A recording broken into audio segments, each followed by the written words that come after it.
Bonjour et bienvenue dans cette nouvelle vidéo de la chaîne Elpis. Aujourd'hui, j'ai la joie d'être avec mon amie Jessie qui a une expertise hyper intéressante dans tout ce qui touche au développement personnel, aux blessures de l'âme, mais également sa zone de génie. C'est comment tout ça, en fait, ça a des répercussions sur les transitions professionnelles, la vie professionnelle. Et donc, c'est naturellement que j'ai pensé à elle. Bonjour Jessie.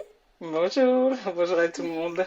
Pour me présenter, je m'appelle Jessie Monitirod, j'ai 37 ans, je suis une épouse, une maman de deux merveilleux enfants, et le Seigneur m'a fait la grâce, on va dire, de travailler en tant que coach de vie et coach carrière pour l'accompagnement notamment des bilans de compétences, l'accompagnement notamment des reconversions professionnelles.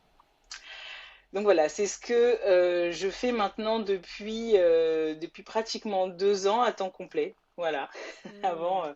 j'ai eu une autre carrière dans le secteur privé, dans la fonction publique, en ressources humaines. Donc vraiment, c'est un long cheminement pour arriver jusqu'ici. Est-ce que tu peux nous en dire un peu plus sur ton activité, ce que tu fais aujourd'hui, la création de Harmonie? Non, je me rappelle même plus.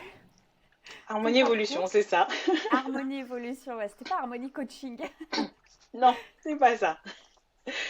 Alors en fait, c'est vraiment ce que je disais tout à l'heure, deux activités un petit peu complémentaires, parce qu'au démarrage, comme j'étais dans les ressources humaines, j'accompagnais vraiment les personnes par rapport à leur carrière, par rapport à leur évolution, tous les projets qu'ils pouvaient avoir, les montées en compétences. Et petit à petit, en fait, je me suis rendu compte que j'étais à contre-valeur, tout simplement. Enfin, je pense que les sujets un peu récurrents au niveau des ressources humaines aujourd'hui, avec des personnes qui se retrouvent parfois à faire des actions en fait qui nous semblent plus être vraiment pour l'intérêt des salariés ou pour l'intérêt des agents qu'on accompagne. Et en fait, c'est ce qui m'est arrivé. Et donc, j'ai fait un virement, une réorientation moi-même pour aujourd'hui être là aujourd'hui et être vraiment centré sur la personne, sur la Hmm. trajectoire qui lui correspond professionnellement. Donc, ce qui m'a amené donc à créer Harmonie Evolution et dans un premier temps à travailler uniquement sur cet aspect-là, mais en se rendant compte qu'il y avait, c'est une personne qui travaille, mais avant de travailler, c'est une personne. Et les répercussions à l'intérieur sont énormes, sont vraiment énormes. Et le fait de pouvoir accompagner aussi la personne à évoluer et changer euh, sur sa partie personnelle va avoir des répercussions par la suite sur la partie professionnelle. Donc, ce qui fait que le travail que je fais est vraiment complémentaire. Parce que je peux faire un accompagnement sur la carrière, sur la partie professionnelle, mais les choses qui vont être remaniées, les croyances que ça va bouger, ça se manifeste dans le pro, mais c'est perso. Bien sûr. Donc voilà. Hmm. Du coup, par rapport à Harmonie Évolution, je travaille du coup sur un programme d'accompagnement qui traite principalement effectivement des coups durs de la vie, hein. C'est un peu le parcours personnel que j'ai eu à traverser pas mal de choses un petit peu sympas, mais Claire. qui finalement ont forgé un certain caractère, qui ont forgé reforgé une certaine nature, on va dire, et qui me permettent Hmm. aujourd'hui, voilà, d'être alignée par rapport à mon activité professionnelle. Donc c'est un peu ce que je fais par rapport aux personnes. Elles ont très souvent traversé des choses assez compliquées et professionnellement parlant, il y a des effets. Et donc on Hmm. travaille à ce que ces fameuses blessures, ces fameux coups durs ne soient plus un frein, ne soient plus handicapants dans leur carrière et dans la voie qu'elles veulent suivre. Hmm. Tu as abordé la question, c'est une question qui devait arriver un peu plus tard, mais du coup, je pense que c'est le bon moment pour en parler et pour poser aussi un peu les fondements de cet échange. Qu'est-ce que tu penses de la séparation vie pro, vie perso, en tout cas dans le domaine de tout ce qui est du psychologique et du cœur et en fait de l'humain, quoi, tout simplement? En fait, je pense que c'est quelque chose d'assez théorique. On aime bien, je pense, mettre des cases. Ici, c'est ça, et là, c'est ça. Mais finalement, c'est assez compliqué de faire une séparation aussi nette parce qu'on est une seule et même personne, sauf qu'on intervient dans des sphères ou dans des environnements différents. On ne devient pas un travailleur au moment où on est au travail, on est la même personne qui est dans une situation de travail. Et Hmm. on peut imaginer effectivement qu'on peut séparer le temps de travail, parce qu'au moment où on est au travail, on est occupé à faire certaines tâches, avec une structure peut-être, avec des objectifs particuliers.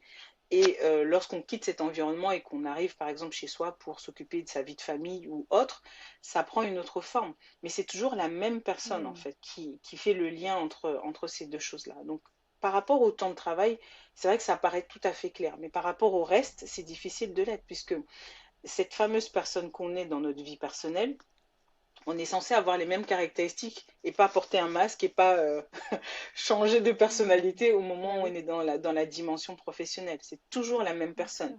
Ok. Mais c'est ça en fait, et je trouve que c'est hyper important de revenir replacer ça parce que on parle beaucoup aujourd'hui d'équilibre vie pro, vie perso, de limite vie pro, vie perso, et comme si finalement les deux s'opposaient, alors que c'est un continuum et que Hmm, le dénominateur commun c'est nous.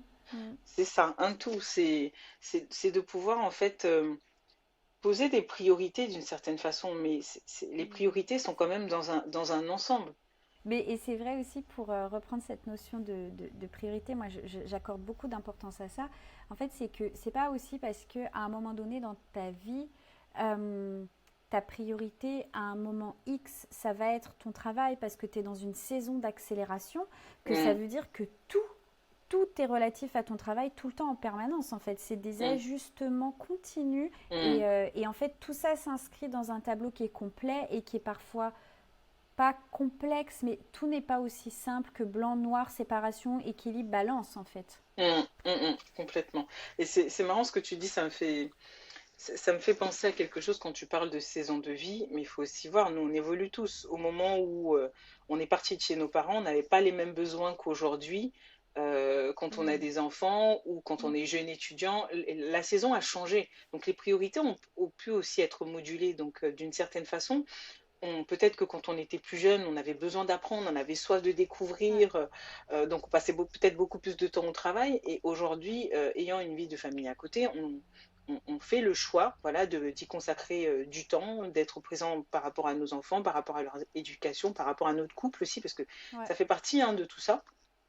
Et donc, ça nécessite finalement qu'on fasse ces fameux ajustements pour qu'il n'y ait pas ce fameux déséquilibre et qu'en fait, on puisse être focus quand il le faut et mentalement disponible quand on fait les choses. C'est ça le truc en fait, c'est de Mm. se retrouver dans l'instant présent au moment où on fait ces choses qui sont fameuses, qui sont vraiment prioritaires pour nous. Quelle est ta compréhension, ton point de vue sur le lien entre tout ce qui touche aux blessures psychologiques, émotionnelles, voire spirituelles, Mhm. et la vie professionnelle? Bah, c'est très certainement que les blessures qu'on a reçues, en fait, Lise Bourbeau en parle dans son livre et même Mm. plusieurs études scientifiques et psychologiques en parlent, les blessures émotionnelles ont été créées, en fait, enfin, se sont générées euh, très souvent même un peu, enfin pendant la période de conception jusqu'à à peu près 6 ans. C'est pendant toute cette période-là où finalement on était dépendant dans nos besoins que Mm. ces blessures se sont créées parce qu'on a eu des carences, parce que nos besoins n'ont pas été satisfaits soit de la manière dont on l'attendait, soit pas de manière adaptée ou de Ouais. manière adaptée, j'espère, heureusement pour certains. Et donc ces blessures se créent et finalement elles vont nous suivre tout au long de notre vie. Elles vont nous suivre tout au long de notre vie et se manifester dans des situations. Donc, Mm. si quelqu'un ne travaille pas, ça se manifestera que quand il est avec son entourage, des proches, etc., ou même vis-à-vis de Mm. lui-même. Mais quand il va se retrouver dans le travail, ça va aussi se manifester parce que du coup, toutes les interactions avec les autres vont faire émerger ces fameuses blessures. Parce que, genre, on prend un exemple, pour quelqu'un, par exemple, qui a souffert de rejet. C'est quelqu'un qui ne s'est pas forcément senti légitime à exister, doute un petit peu de la valeur de sa présence, son ajout Mm. sur la Terre, j'ai envie de dire. Et Ouais. cette personne-là, euh, sur la sphère du travail, ça va avoir des répercussions. Parce que si c'est une personne qui a tendance à vouloir disparaître, manifestement, quand il y aura des comportements, on va dire des événements sociaux où il y a beaucoup de monde, on la verra pas.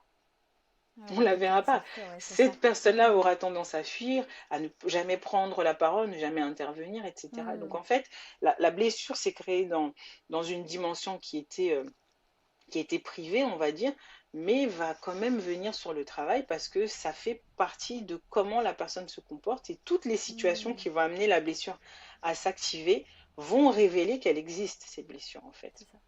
Voilà. Hmm. Et je pense que tu as dû le voir, toi, en tant que RH, et puis peut-être que tu le vois aussi même dans ce que tu fais aujourd'hui, mais euh, des personnes qui sont à des postes en fait de manager, des postes influents, mais qui managent et qui Mhm, influencent au travers du filtre en fait des...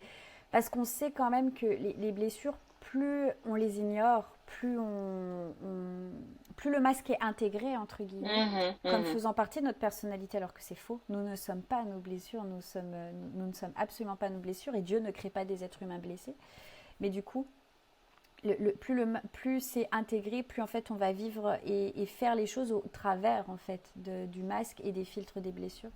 Et Mhm. j'imagine que tu as déjà dû voir des personnes qui étaient dans des positions d'influence, de management, de Ah leader et de bah, je pense leadership. qu'on l'a tous expérimenté d'une certaine façon, être au contact d'un manager qui justement euh, a son masque qui se manifeste et on peut l'analyser au travers de son comportement. Hmm. Les managers qui manipulent, les Hmm. managers qui s'approprient les réussites de l'équipe et les dénigrent dans le dos. Ça peut Hmm. être des managers qui freinent des quatre fers l'avancement des autres pour eux se mettre en avant. Tout ça, ça fait partie en Ouais. fait des blessures qui se manifestent. Hmm. Et malheureusement, j'ai envie de dire, euh, ça va toucher les personnes qui sont dans leur équipe.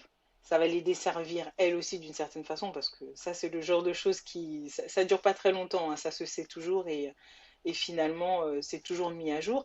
Mais les personnes qui managent, malheureusement, ça peut faire des dégâts parce que dans une équipe, il y a des personnes qui ont dire, une estime de soi assez on va dire, stable ou assez haute pour pouvoir gérer comme ça ces comportements peut-être manipulatoires ou ces attaques éventuellement qu'ils peuvent avoir dans leur relation de travail. Mais il y a d'autres personnes qui sont plus fragiles, qui ont elles aussi des blessures et qui en fait vont prendre de plein fouet tous ces comportements-là et ça va encore ajouter du repli sur soi, ça va ajouter euh, peut-être de la souffrance, même sûrement de la souffrance sur cette personne-là. Et là, Hmm. c'est vrai que c'est compliqué. C'est compliqué d'être Ouais. face à des personnes qui finalement ont des fardeaux qui se rajoutent sur leur lieu de travail, parce qu'on y passe quand même Hmm. pas mal de temps sur notre lieu de travail. C'est clair. Et donc là, le fait comme ça d'être en permanence avec des personnes qui renvoient des choses qui viennent blesser, ça fait des dégâts effectivement quand c'est un manager qui n'en a pas conscience ou quand c'est un manager qui en a conscience mais qui ne fait pas forcément le travail pour faire évoluer les choses. Est-ce que tu as des exemples de la façon dont les blessures peuvent se traduire d'un point de vue concret en fait sur le terrain, parce que comme tu viens d'en parler, bah, des fois les gens n'ont pas conscience, et peut-être que là aujourd'hui il y a une personne qui nous écoute et elle n'a Mhm. pas conscience en fait. Elle voit sa blessure que à l'intérieur d'elle-même et elle connaît sa souffrance interne, mais elle se rend pas compte qu'en fait elle l'extériorise, elle le renvoie, Mhm. et que ça a des répercussions sur ses collègues de boulot. Je vais donner un autre exemple, quelqu'un qui souffrirait de la blessure d'abandon. La Mhm. blessure d'abandon, en fait, conduit à porter un masque qu'on appelle un masque de dépendant. Et les Mhm. répercussions que ça va avoir pour les personnes au travail, ça va être des personnes qui vont manifester un besoin d'avoir sans cesse des paroles valorisantes, des compliments, oh c'est bien ce que tu fais, d'être tout le temps encouragée. En fait, elle va se nourrir, elle va essayer de se nourrir vraiment de toute cette attention, de toute cette affection qui lui a manqué et en réclamer en fait toujours plus. Donc c'est des personnes qui peuvent se plier en 4, voire même en 50, mais c'est parce que derrière, il y a un retour, il y a l'attente de ce fameux retour en termes d'affection, Mhm. en termes d'attention. D'accord. Ça peut se manifester de cette manière-là, ou d'une certaine façon aussi pour. Enfin, tiens, ça me fait penser que j'ai des exemples qui viennent en tête, effectivement, de managers qui occupaient ce type de position-là, et tout va se jouer en fait dans le fait d'être toujours dans une apparence très apprêtée pour recevoir ces fameux compliments. Toujours des nouveautés pour recevoir des compliments. D'accord? Donc ça peut être ça. Ou ça peut être d'autres personnes qui ont un masque, on va dire, de contrôlant. C'est des personnes qui ont vécu une trahison. Donc quand ils étaient jeunes, il y a eu peut-être des promesses qui n'ont pas été tenues, il y a des paroles qui ont été dites finalement qui n'ont pas été assumées, et la personne a pu vivre à ce moment-là une forte trahison, quelque chose vraiment de très profond et très douloureux. Si bien que ça a généré chez elle en fait l'envie de ne plus faire confiance. L'envie de Hmm. ne plus faire confiance, d'être vraiment toujours sur ses gardes et de pouvoir du coup tout baliser, d'être dans une hyper planification des choses au millimètre, de Hmm. pas aimer les imprévus qui se manifestent, d'être dans le perfectionnisme. Sur les autres personnes par rapport aux relations, ça peut être voilà, quand même assez difficile d'avoir quelqu'un qui est toujours dans le contrôle, voilà, vraiment checker tout de A à Z. Donc pour un manager, c'est hyper facile, hein, lâchera la main, il laisse pas il laisse pas la main, les initiatives, faut C'est ça, oublier. Voilà, faut c'est oublier. ça. Ça donne vraiment quelqu'un qui a du mal à faire confiance, du mal à lâcher prise. Ouais, Donc concrètement, sur le milieu du travail, ça peut très vite se remarquer. ouais. C'est vraiment, en fait, on se rend pas compte de l'impact que ça peut avoir parce que souvent on va dire non, mais c'est son caractère, il est comme ça, et puis à tort ou à raison d'ailleurs. Et des fois, bah, c'est pour faire grâce, et des fois, c'est plus pour accuser la personne, malheureusement. Alors qu'en fait, souvent, les gens ont juste un besoin énorme de guérison et de prendre soin d'eux, de prendre soin de leur âme, de prendre soin de qui ils sont, en fait, pour pouvoir, eux, après, être des personnes Mmh, qui vont aider, qui vont bénir, qui vont être des vecteurs de croissance et d'encouragement en fait pour les personnes autour d'elles. Et mmh, c'est là tout l'intérêt en fait de traiter de la question des blessures et des blessures émotionnelles, psychologiques et j'insiste aussi spirituelles parce que en fait ça va nous empêcher, on peut devenir des occasions de chute pour les gens tout autour à de nous fait, tout à à fait. cause de ça. Et et en fait, on est censé être des bénédictions. En fait, on n'est pas là pour nous-mêmes, quoi. C'est ça le truc. C'est Mmh, que dans tout ça, en fait, si Dieu vient nous sauver, nous restaurer, nous établir dans une nouvelle position, bien sûr que ça fait plaisir. On est content, on crache pas dessus, d'accord. On ne dit pas non à la bénédiction. Mais ultimement, c'est pour être une bénédiction pour les gens autour de nous, en fait. Et c'est pour clairement. transpirer la mentalité de Dieu, quoi. C'est même ce que tu dis, pour moi, ça va même encore plus loin que ça parce que là où c'est merveilleux, là c'est vraiment merveilleux, c'est que notre Seigneur est bon et il sait tout ça. Il sait vraiment tout ça. Mm. Il sait Mm. que chacun de nous passera par ce processus et il aura des blessures, effectivement. C'est Aucun ça. de nous n'échappe à ça. Mais il dit quand même que tout concourt au bien de ceux qui aiment Dieu et qui sont appelés selon ses desseins. Ça veut dire Mm. que même ça, il va les utiliser. Au travers de ces blessures qu'on a, Mm. dans le côté extrême, il y a des choses qui peuvent être néfastes. Mais encore une fois, quand il nous amène dans cette phase de guérison, il ne faut pas oublier que ça amène aussi certaines choses positives. Parce que quelqu'un, comme on Mm. disait, qui est dans le fait d'être contrôlant, à l'extrême, c'est pas une bonne chose. Mais quand même, c'est quelqu'un d'organisé. C'est quand même quelqu'un de structuré. En fait, il y a quand même des choses positives qui peuvent se cacher derrière Tout à fait. à Mm. partir du moment où on en prend conscience, à partir du moment où on s'en détache, à partir du moment où on y renonce. Et j'insiste sur le fait d'y renoncer. C'est quelque chose Mm. d'intentionnel. Elle ne s'en va pas toute seule. Il y a un travail derrière. Il y a un processus C'est ça. derrière qui fait qu'on est renouvelé et que du coup, quand quelqu'un vient activer notre blessure, on s'en rend compte, on dit, tiens, là, il y a quelque chose qui est en train de changer. Je sens que là, Ouais. j'aurai envie d'agir de cette façon-là. J'aurai envie de répondre de cette façon-là. J'aurai envie de faire ça. Et c'est les racines, en fait, de ce qui n'est pas bon qui vont donner des mauvais résultats et basculer dans ce masque d'ego Mm. qui va se manifester. Mais après, dans ce qui est de positif, c'est que si on se réfère encore une fois à la parole, si on demande aussi l'aide du Saint-Esprit à ce moment-là, on voit effectivement qu'il utilise cette chose-là pour nous donner une autre stratégie, pour ouvrir en fait notre entendement sur une C'est autre ça. façon de faire les choses. Amen. Euh, Qu'est-ce que tu peux... le lien que tu peux faire ouais, entre bah, justement toutes ces blessures, le questionnement que ça amène et puis ce besoin de reconversion professionnelle. Est-ce que tu as déjà observé qu'il y avait un lien? Est-ce qu'il y a des choses qui reviennent? Est-ce que tu as l'impression qu'il y a des problématiques qui ressortent, tu vois? Alors en fait, sur cette question-là, moi je sais que je l'ai expérimenté d'une manière particulière, mais d'autres personnes ont pu le vivre autrement. Euh, le mandat qui nous est donné, de toute façon, le mandat qui nous est donné ici à chacun sur la Terre est spécifique. Et le fait de se sentir en fait en dehors de cette volonté parfaite, en dehors du plan de Dieu, ça génère en nous un déséquilibre, un désagrément. Et ça peut se manifester d'une manière très différente. Donc notre foi, en fait, va nous amener cette révélation, cette prise de conscience qu'on est sur un chemin qui n'est pas celui qui nous est réservé, parce que sur les effets, ça peut être le fait de faire un travail qui nous amène au burn-out, qui nous amène au brown-out, qui nous amène à être dans une paresse, dans la peur, dans le stress, etc. C'est par les fruits qu'on va se rendre compte, qu'on va commencer à se questionner sur le fait que, mais attends, est-ce que c'est normal de vivre ça sur mon travail? Est-ce que c'est normal que mon travail ressemble à ça? C'est plus un lieu de Hmm, souffrance qu'un lieu d'épanouissement ou un lieu de bénédiction pour les autres. Donc c'est par les hmm, fruits qu'on va commencer à se poser des questions. La foi va déclencher quelque chose. C'est un catalyseur de révélation, de prise de conscience, hmm. mais ça va pousser à l'action. C'est censé te pousser à l'action. C'est pas je sais et puis je reste là comme ça. C'est pas ça. C'est censé pousser à l'action.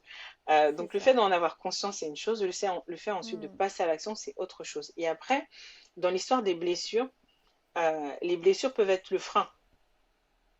J'ai conscience que je ne suis pas dans l'activité où je devrais être, où je n'exploite pas les talents, je ne fais pas valoir les talents que le Seigneur m'a donnés, euh, mais mes blessures viennent me freiner. Et je pense que tu le vois chez tes clients de la même façon que moi je peux le voir chez les femmes que j'accompagne. C'est ce côté de ouais, mais en fait, il y a quelque chose qui crie en moi. Là, je peux rester dans le travail dans lequel je suis, mais je sens que déjà j'enterre une partie de mes talents. Clairement, je sens que je suis pas en train de maximiser ce que Dieu m'a donné. Hmm, Et puis, dans l'entrepreneuriat, Dieu vient te chercher aussi, c'est-à-dire que, hey, tu vois là, cette peur-là, on va la régler. Tu hmm, vois là, le masque ici, là, attends, on va l'enlever, on va faire du hmm, travail. Et ça fait un an et demi que on sait, toi et moi, on sait par quoi on est passé. Et ouais, Dieu, il utilise ça aussi. En fait, il ouais, utilise chaque saison de ta vie. Et des fois, il va même te conduire dans un nouveau projet pour t'amener à vraiment réaliser en fait l'ampleur du. Tu vois, tu croyais que c'était que dans ta vie privée, mais en fait, non. Ça a des vraies répercussions sur ton travail, sur la façon dont ta relation à tes collègues, tes supérieurs, tes subordonnés, la façon dont tu envisages même ton rapport à ton salaire. Tu vois, et c'est des trucs, c'est. Voilà, il y en a, ils passent pas par ce chemin-là, mais des fois, on est amené à passer par tout ça pour se rendre compte, waouh, mais en fait, c'est hyper compliqué, quoi. Ça a des hmm, répercussions sur tout. C'est un pot de peinture qui est lâché dans ta vie, et en fait, ça a éclaboussé partout, partout, partout. Et hmm, là, tu vois le truc, quoi. clairement. Mais encore une fois, justement, c'est comme on tient par la foi, par d'une certaine façon cette parole qui nous dit que Dieu est avec nous, il nous conduit au travers de ce qu'on fait, on sait que Mm. il lâche pas notre main. Lui ne lâche pas notre main. À nous aussi de ne pas lâcher la Mm. sienne. Parce que, encore une Oui, fois, parce que ça travaille notre caractère, parce que ça vient bouleverser notre organisation, bouleverser beaucoup de domaines de notre vie, comme on disait, euh, c'est ça. le fait est que ça peut vite donner l'impression qu'on va perdre pied. Mais il ne faut pas oublier Mm. qu'il pourvoit, hein. Il pourvoit d'une manière. Mm. Voilà, c'est pas forcément ce à quoi on s'attend, faut être honnête, hein, parce qu'on a tendance à faire des plans sur la comète. Et donc, le fait de renoncer en fait à vouloir que ce soit fait exactement comme tu veux, mais par contre, quand Mm. il te dit que tu ne C'est ça. manqueras de rien, c'est vraiment en réalité tu manques de rien. Le fait est que se reconvertir et être dans la volonté du Seigneur, je connais pas quelqu'un qui l'ait fait, même si effectivement il y a ces difficultés-là, on ne les cache pas. Je connais pas quelqu'un qui regrette quand il voit l'impact, quand il voit les fruits. Je connais pas beaucoup de monde qui regrette. Mm. Vraiment. Ça fait toute la différence en fait, de se Mm. retrouver aligné avec tes talents, aligné avec la volonté du Seigneur par rapport à ton appel professionnel ou ton appel, peu importe lequel. Mm. Ça fait toute la différence parce qu'il y a la notion de sens, il y a la notion d'identité. Tu es un et tu es complet en fait quand tu es spécifiquement sur cette voie-là. Il ne faut pas l'oublier. Métro, boulot, dodo, c'est pas ça. C'est vraiment quelque chose qui fait sens. Du sommet de ton crâne jusqu'à la pointe de tes pieds, ça fait sens et tu te sens pleinement utilisé. Tu parlais du fait d'être aligné en fait à son identité, avec ses talents, avec ce que Dieu nous a donné. Est-ce qu'il y a une erreur ou peut-être une utopie que tu retrouves chez les personnes que tu accompagnes ou que tu as retrouvé, que tu as observé autour de toi par rapport à je suis salariée avec toutes mes blessures, je travaille un peu là-dessus, ou je sens que j'ai envie de faire autre chose, que je suis appelée à autre chose, je crée mon entreprise, ou je me reconvertis dans un autre domaine. Est-ce qu'il y a une utopie, une erreur, quelque chose que tu retrouves en fait? Alors là, spontanément, je te dirais que c'est la facilité, l'utopie de la facilité. Hmm. C'est ça de se dire que je sais, ça va être facile. Non. Il y Waouh. a vraiment, voilà, il y a vraiment une. J'aime bien, j'ai vu une image comme ça qui doit circuler quand même sur Internet. C'est le plan de quelqu'un qui est point de départ, point d'arrivée, c'est une ligne droite. Et dans la réalité, c'est tu marches un petit peu, après il y a un trou qui est plein d'eau, tu remontes, tu gravis, tu vas un peu plus haut, ensuite tu descends, il y a des ravins. Enfin, c'est une aventure. Hmm. C'est une aventure. Et il n'y a pas de facilité, encore une fois, c'est un processus. C'est impossible de tout régler d'un coup.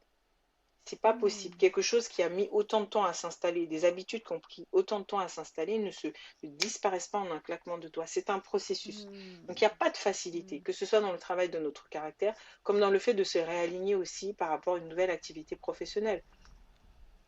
C'est un C'est ça. processus. Quelqu'un qui est salarié, je vais créer mon entreprise, c'est un nouvel état d'esprit. Salarié, il y avait Hmm. quelqu'un qui a créé la structure pour toi, il avait mis en place les process, il t'a donné, enfin, vous vous êtes entendu pour que tu fasses un certain nombre de tâches et que tu touches ton salaire, point. Tu n'avais pas à gérer les autres difficultés spécifiques par rapport à la gestion de l'entreprise. Là, quand tu deviens chef d'entreprise, c'est toi qui es censé construire la structure, c'est toi qui es censé mettre en place les process, mettre en place la relation avec tes clients s'il y a des clients, comment tu délivres ton service, tout ça c'est toi qui dois le penser et ça travaille Ouais. en fait Ouais.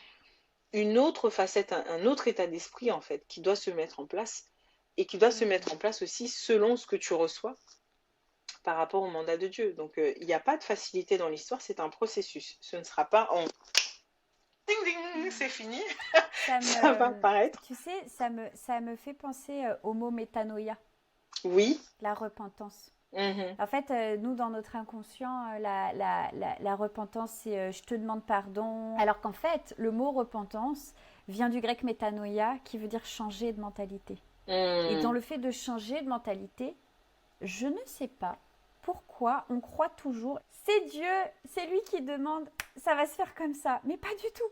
Il y a un processus. Il y a un Mhm. processus. Et dans ce changement de mentalité, et oui, c'est vraiment ça en fait. Dieu nous appelle à une repentance, mais dans le sens d'entamer un changement de mentalité, Mhm. de laisser derrière nous les choses qui sont passées et en même temps pas de les laisser ah bah oui c'est facile, tiens c'est derrière, je m'en occupe plus. Non, non, je les laisse derrière parce que j'ai compris ce qu'elles sont. J'ai compris leur impact. Je Mhm. sais comment est-ce que ça a des répercussions sur ma vie quotidienne, sur ma relation avec mon mari, avec mes enfants, sur ma relation avec mes amis, sur ma carrière professionnelle, sur les projets que j'ai et que j'ai pas osé aller jusqu'au bout. Pourquoi j'ai pas osé? Parce que des fois c'est des peurs, des fois c'est relié à ce qu'on a vécu, tu vois. Mhm.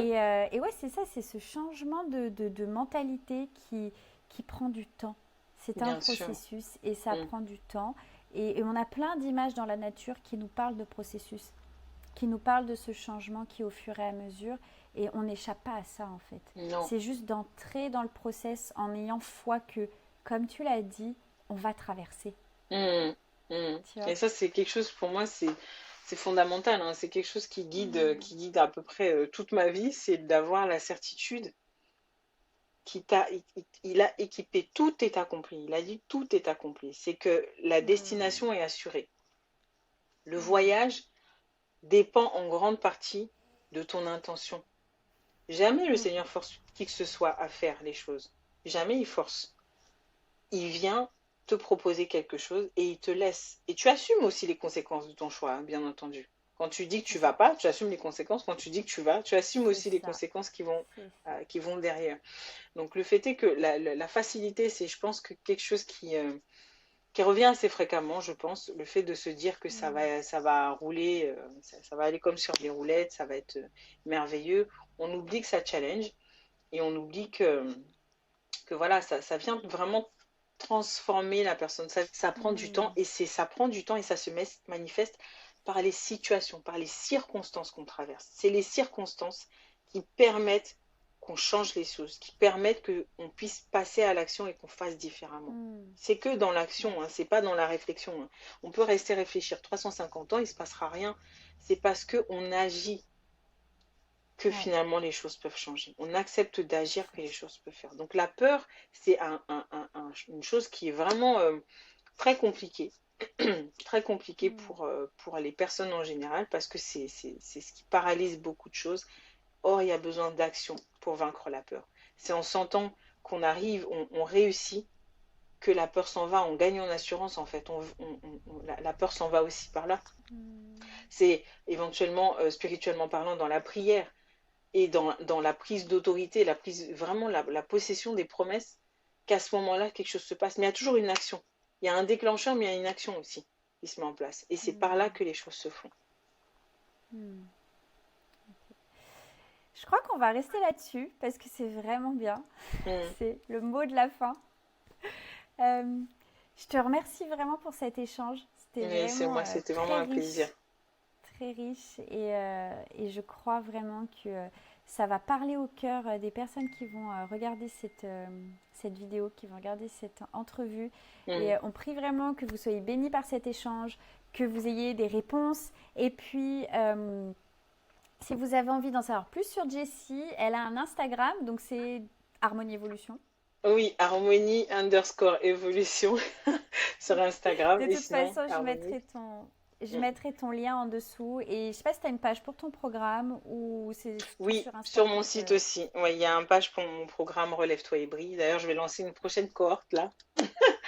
Une prochaine cohorte, donc pour les personnes qui voilà, ont vécu des situations compliquées et qui aujourd'hui se rendent compte Hmm. qu'elles veulent mettre derrière tout ça. Elles veulent être libres, guérir de ses blessures, s'aimer et pouvoir prendre leur place dans leur carrière comme dans leur vie perso.